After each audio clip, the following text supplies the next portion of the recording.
warahmatullahi wabarakatuh. Alhamdulillahi rabbil alamin wa bihi nasta'in ala umurid dunya waddin. Assalatu wassalamu ala asyrafil anbiya'i wal mursalin sayyidina wa maulana Muhammadin wa ala alihi wa sahbihi ajma'in, amma ba'd. Hadratul kiram wal mukhtaram, para alim ulama, wabil khusus guru kita tercinta, guru kita yang kita hormati, kita ta'zimi, beliau Kiai Ahmad Zainullah Multazam beserta keluarga yang senantiasa kita nantikan fatwa dan barokah ilmunya. Yang kami hormati segenap jajaran asatid dan asatidah MTS dan MA Miftahul Jannah, semoga beliau semua diberikan kesehatan, kelancaran rezeki, dimudahkan segala urusannya. Yang kami hormati segenap pengurus kelas, ketua kelas, OSIS, semuanya, semoga kalian semangat berjuang khidmah di sekolah ini. Dan tidak ketinggalan pula semuanya anak-anak saya, anak-anak kami, guru-guru kami, tak langkong setajana yang dirahmati Allah. Alhamdulillah pada siang hari ini kita bisa berkumpul dalam majelis penuh barokah ini dalam keadaan sehat wal afiah. Salawat ma'assalam semoga tetap tercurahkan kepada junjungan kita Nabi Agung Nabi Muhammad sallallahu alaihi wasallam yang membawa kita dari zaman petang zaman gelap dulu menuju zaman yang penuh gemerlapan seperti ini, tapi banyak maksiat. Justru yang terang banyak maksiat. Padang kepi karo pun kelihatan semua maksiat, pahala sudah kelihatan. Akhirnya mau buat maksiat terlalu mudah. Dan kita bukan hidup di zaman Nabi. Hari ini kita berkumpul dalam memperingati Isra Mi'raj. Semoga kelak kita bisa berkumpul dengan Rasulullah sallallahu alaihi wasallam di surganya Allah yang ada Rasulullahnya. Amin. Surga itu banyak, tapi yang ada Rasulullah cuma satu. Nanti ngumpul ya semuanya ya.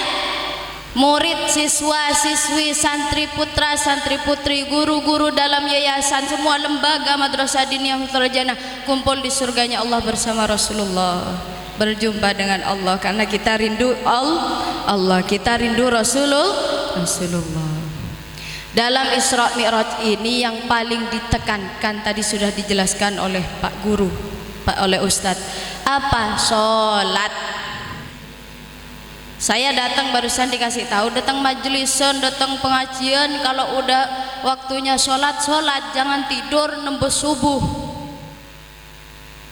Kalau kalian tahu perjuangan Rasulullah dari Masjidil Haram ke Masjidil Aqsa ke Sidratul Muntaha, memohon kepada Allah agar sholat itu tidak banyak seperti dulu, dari 50 sampai ke 5, ini perjuangannya Rasulullah sangat besar. Pas kita tidak melakukan 5 waktu ini, itu dosa besar. Bahkan ada pendapat berat, siapa setak bejeng beliau kafir. Ini pendapat berat. Kalian harus tahu, siapa yang tidak sholat, ada yang mengatakan, para ulama itu ada yang mengatakan, tapi ini berat, kafir. Derina rukun Islamnya berkurang.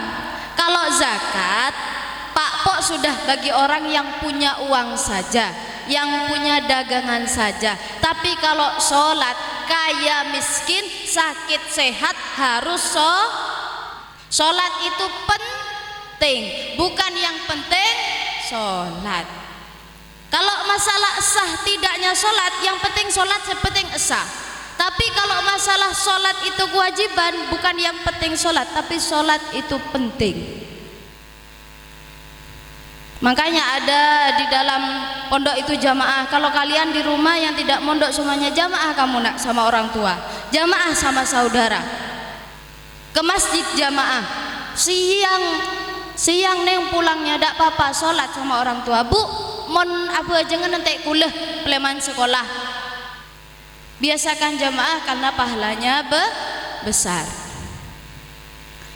Di situ juga Rasulullah itu ketika perjalanan dari apa sih Isra Mi'raj itu? Isra itu perjalanan. perjalanan dari Masjidil Haram ke Masjidil Aqsa, perjalanan, jadi perjalanan darat, melangkah, maksudnya melangkah itu bawah. Kemudian Mi'raj itu apa? Mi'raj itu dari Masjidil Aqsa ke Sidratul Muntaha, naik Mi'raj. Jadi antara perjalanan bawah dan ke atas itu Isra Mi'raj. Di dalam langit, lapisan langit itu sebelah mana? Apa di bawahnya planet-planet? Enggak, itu terus sampai ke atas. Manusia tidak ada bisa yang menjangkau. Hanya manusia, yaitu Rasulullah Sallallahu Alaihi Wasallam yang sampai pada Sidratul Muntaha dan berjumpa dengan Allah Subhanahu Wa Taala. Tidak ada lagi, tidak ada lagi. Di lapisan langit itu Rasulullah bertemu dengan para nabi lainnya. Nyatet nih ke kuda tak apal polan runtutannya. Kemudian yang pertama itu bertemu dengan Nabi Adam. Salam Rasulullah.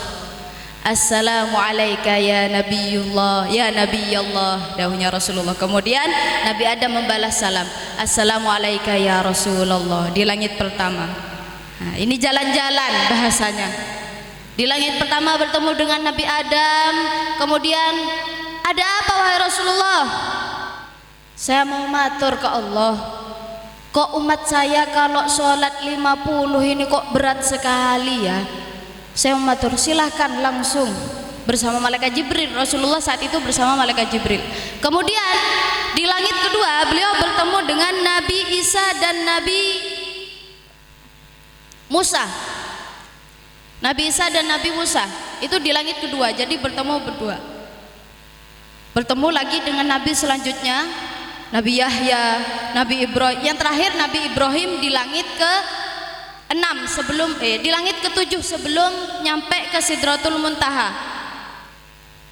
Ketika nyampe di langit ke-7, kalau tidak salah di 6 atau ke-7, di situ Rasulullah diperlihatkan banyak macam-macam nikmat surga dan siksaan neraka. Jadi perjalanannya bukan cuma naik turun, bukan. Tapi perjalanan Isra Mi'raj ini juga banyak mengandung hikmah. Salah satunya apa? Salah satunya Rasulullah ditunjukkan di salah satu langit itu siksaan bagi orang yang tidak mau melakukan sholat fardu. Gimana hukumannya? Itu ceritanya Rasulullah pas melewati langit itu, kalau tidak salah langit ke-6. Ketika melewati di situ Rasulullah itu melihat ada seseorang yang kepalanya utuh lalu dipalu dengan palu sebesar, kalau di sini drum mungkin ya, palunya besar seperti itu, bolak-balik, patok bele, beli pole kepalanya, dipatok pecah lagi, beli pole kepalanya. Tapi orang ini merasakan sakit. Mohon maaf, sampai otak, organ di kepala ini sudah semuanya keluar, tulangnya itu pecah. Tapi kembali lagi, dipatok lagi sakit, kembali lagi. Itu termasuk siksaan bagi orang yang tidak melakukan sholat. Kalau kita tidak mengandalkan ibadah wajib yang seperti ini, mau ibadah apa lagi? Iya, tidak ada ibadah lagi yang bisa kita andalkan. Setidaknya kalau kalian tidak melakukan kesunahannya kurang, wajibnya didahulukan, wajibnya diutamakan, sholat 5 waktunya diutamakan, jangan molor-molor. Adzan langsung wudhu, langsung sholat, biar habis itu bisa istirahat. Nggak usah nunggu nanti mereasal baiklah di budi. Sholat 5 waktu itu wajib sekali. Kalau kita mengandalkan sunahan sulit. Coba 1 hari aja saya tanya. Kalau sekolah, kalau masih thalabul ilmi masih enak. Sekolah dari jam 7 sampai jam berapa sudah? Jam 1 ya, jam setengah 1, jam 12. Itu enak, setengah hari masih banyak pahala. Masih banyak pahala. Kemudian habis setelah duhur jam setengah 1 sampai sore itu ngapain? Kalau tidak diisi dengan kegiatan positif, kalau tidak diisi dengan sholat fardu, kalau tidak diisi dengan kegiatan sunnah-sunnah, kita untuk apa hidup? Mumpung di sekolah masih thalabul ilmi, kalian itu banyak cari pahala. Nanti kalau sudah di luar sulit, manasik kerja. Kadang kalau kita hitung antara maksiat dan ibadah, ibadah itu cuma 1 jam. Coba kalian sholat, paling tidak 2 menit selesai. Kalian sholat paling tidak, paling lama, paling khusyuk sudah paling 5 menit. Gitu zikiran tidak lanjut. Tidak ada zikiran kalau di rumah. Salam langsung buru. Mau nongkrong saya bu, janjian sama temen saya bu. Fokus ke saya, jangan fokus ke anak saya. Biarkan dia main air. Yang pidato di sini. Jadi kalau bisa kita sebagai umat Islam selain kegiatan sholat farduhnya dilaksanakan, kesunahnya juga iya. Kenapa? Kalau dihitung 1 hari kita ibadahnya 1 jam, tapi maksiatnya lebih dari itu 11 jam. Kalkulasi sudah, nanti kalau kita menghadap kepada Allah, setoran rapot itu yang merah banyak, yang merah itu 5 lembar, yang putih 1 lembar. Seumpama kita ditakdir oleh Allah hidup cuma 17 tahun, 2 tahunnya ibadah, 15 tahunnya maksiat. Naudzubillah. Jadi imbangi itu, setidaknya kamu sholat fardu, biar apa? Imanmu masih ada, iman kamu masih ada dan akhlakmu bisa terjaga. Sebab apa? Sebab kamu melakukan kewajiban kepada Allah, Allah akan muliakan kamu.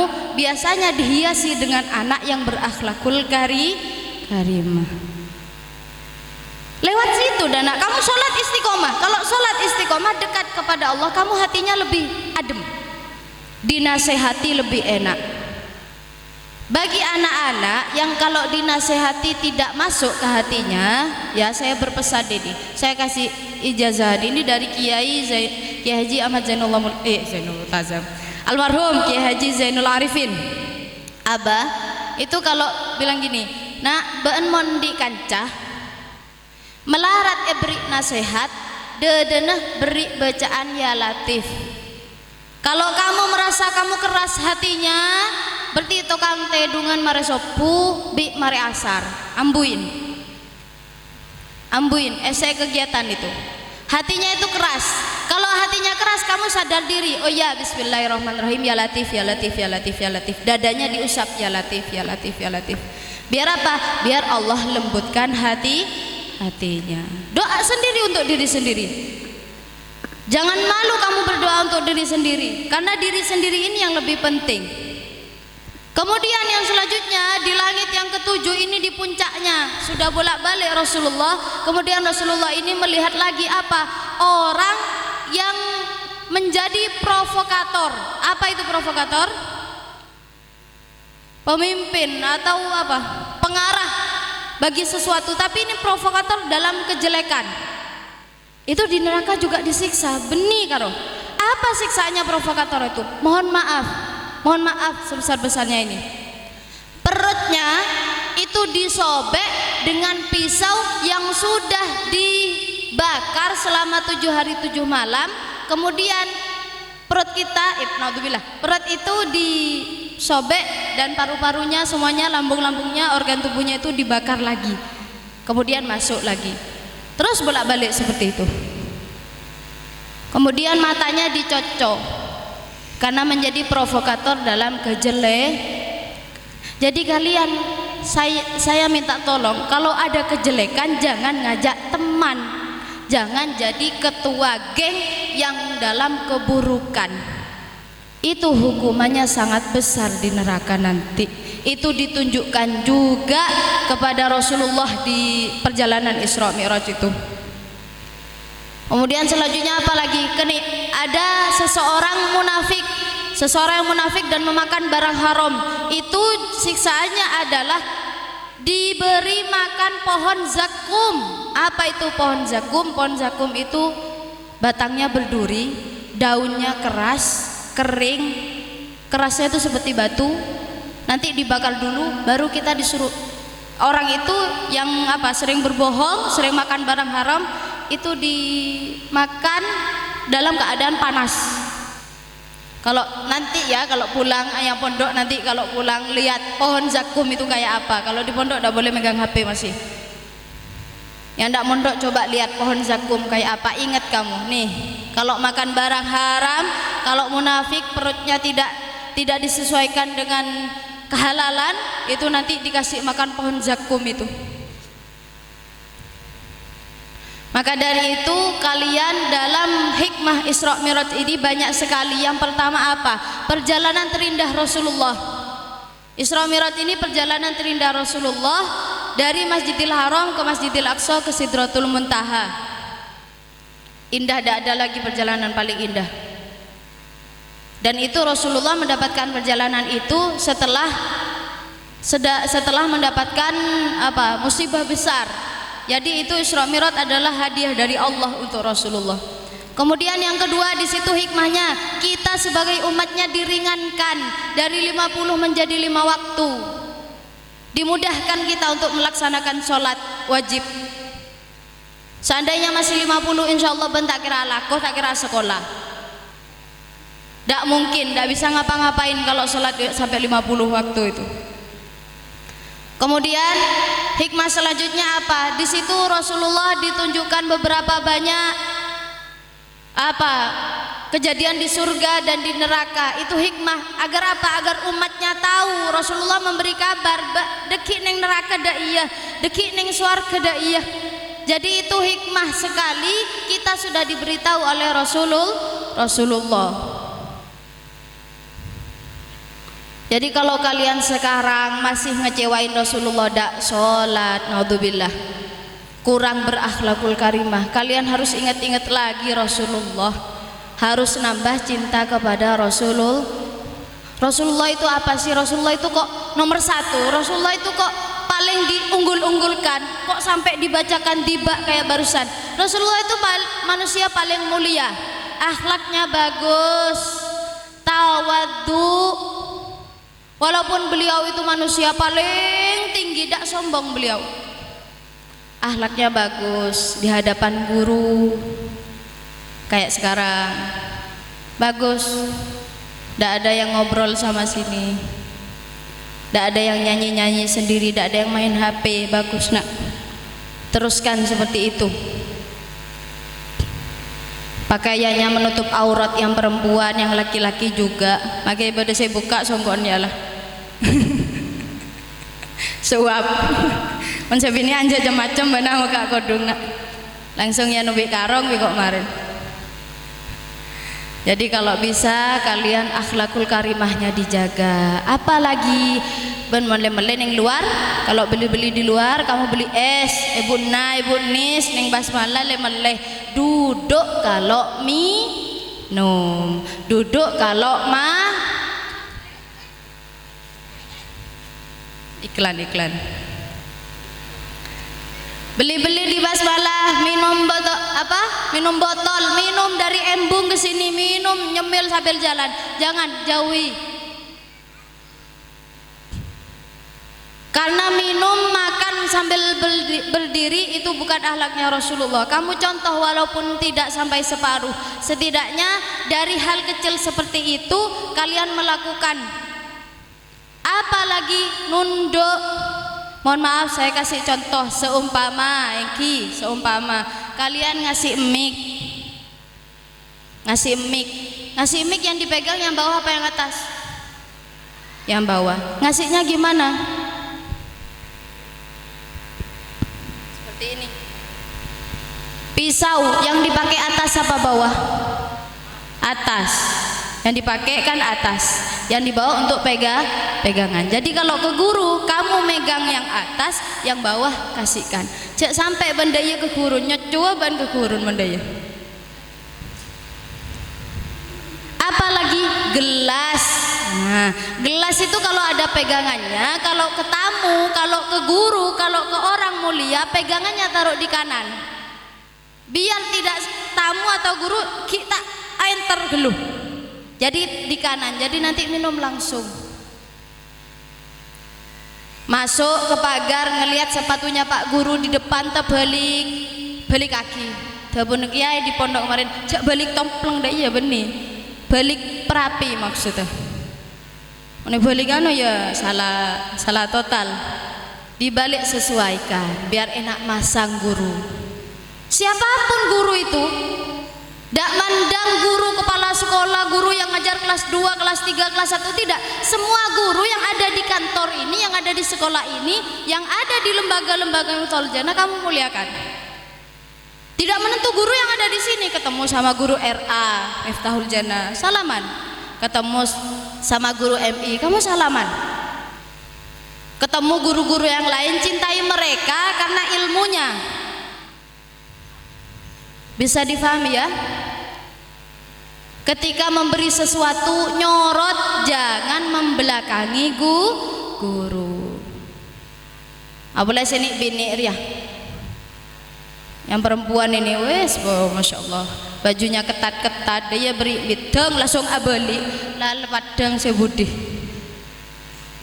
Gitu sih, 150. Apa 150? Dehi, duh, jalannya tak tahu tuh sekali. Perempuan ini memang mancing sekali ya.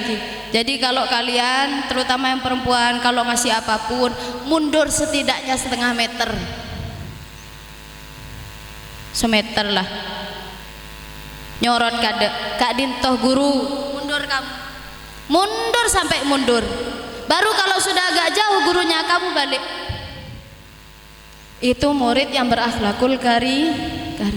Tawadhu juga, kalau di jalan ketemu udah tahu sepedaan, gurunya jalan kaki, berhenti salaman, nak bolak-balik cek tajek.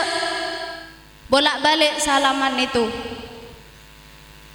Tawadhunya dijaga cek rakorakan ya, dan guru. Kalau kamu memuliakan guru, insya Allah ilmu barokah manfaat. Keluar dari sini nak, kamu jadi orang sukses. Kengon ngelama ke guru, ilmu apa kemanfaatannya, ilmu berkurang, barokahnya tidak ada. Naudzubillah. Semuanya kalian, semoga kalian semuanya jadi anak yang sukses, anak-anak yang bahagia dunia akhirat. Amin melolo usahaki. Insya Allah bisa ya niru kanjeng niru Rasulullah walaupun tidak separuh ya. Tidurnya dengan akhlak, benih pas tedung neng rok jelen tak kelambien, benih pas tidur di rumah tang natam dengan akhlak Rasulullah. Bagaimana kalau Rasulullah itu tidur ngadep ke kanan, tangannya ada di bawah kiki kanan, pipi kanan, ngadep ke kanan, itu Rasulullah. Kalau makan Rasulullah itu dikunyah. Kalau Rasulullah ya, Rasulullah itu kalau makan 3 kali pakai 3 jari, dikunyahnya 21 kali. Jadi ke lambung itu sulit untuk menemukan penyakit lambung karena sudah halus dikunyah, masuk ke perut selamat. Pakai busana yang tidak ketat. Jadi Rasulullah itu pakai ya jubah yang besar itu. Kukunya tidak pernah panjang. Paling panjang 1 untuk membuang kotoran. Ikhlas, sabar itu Rasulullah. Dermawan, wibawa itu Rasulullah. Kalian contoh walaupun separuh.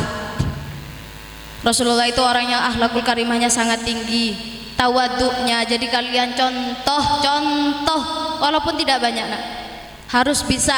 Kita cinta Rasulullah. Kamu baca dibak benar-benar hatinya ditujukan untuk Rasulullah. Jangan jangan hanya sekedar baca saja, tapi dihikmati. Kalau bisa kalian punya terjemahan dibaiyah, biar tahu apa isi dibaiyah itu. Insya Allah kalau kamu tahu arti dari dibaiyah itu, nanti kamu bisa mencintai Rasulullah dengan betul-betul. Bisa difahami ya? Sekian dari saya.